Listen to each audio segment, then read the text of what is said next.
Once upon a time, in a peaceful countryside surrounded by rolling green fields, there lived a simple farmer named William. He worked from dawn to dusk, plowing the soil, tending to crops, feeding cattle, always earning just enough to support his family. Though hardworking, life never gave him more than the bare minimum. William often sighed and told his wife, if only life were a little easier. His wife, Margaret, would smile gently and say, we do our best. Why dream of miracles? But deep down, William still hoped that someday, somehow, a miracle might touch his life. Just once. One hot afternoon, after hours of work under the unforgiving sun, William sat beneath a large oak tree. A soft breeze cooled his face, and his eyes grew heavy. Slowly he drifted into sleep. A sudden jingling sound woke him. Standing before him was a tiny, elderly man, no taller than a child, dressed in shimmering leaf-green clothing. His eyes sparkled mischievously. Who are you? William stammered. The little man bowed. I am the spirit of the old oak. You have worked hard your whole life. Today I grant you 3 wishes. Use them wisely.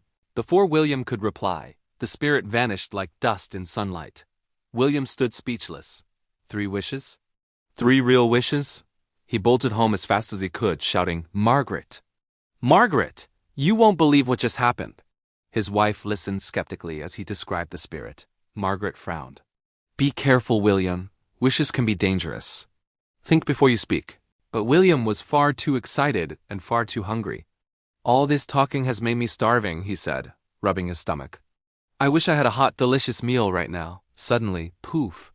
A steaming plate of roast beef, warm bread, vegetables, and pudding appeared on the table. Margaret gasped. William, you fool! You wasted a precious wish on food. William's smile faded. It just slipped out. Margaret scolded him. We could have wished for land, money, livestock, anything. William snapped. Stop yelling. I didn't mean to waste it. But Margaret continued.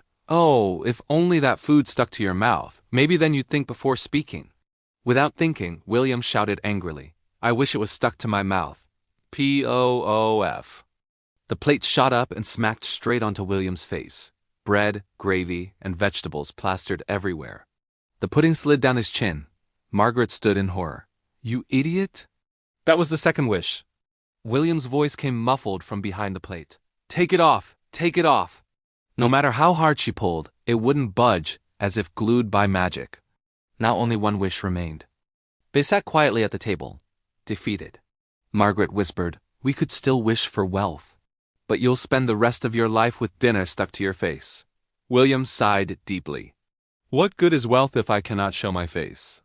What good is gold if I cannot smile again? Finally, he said softly, I wish. The plate would come off. Poof! The plate vanished. William wiped his face, relieved and exhausted. The couple sat in silence thinking about what had happened. Margaret finally spoke. Maybe the spirit knew what he was doing. Hard work gives what wishes cannot. William nodded. 3 wishes taught me more than 3 years. From now on, we earn our blessings. We don't wish for them. And so William returned to his fields. Life was still hard. But now his heart was wiser and more grateful than ever. Moral: be careful what you wish for, and be grateful for what you already have.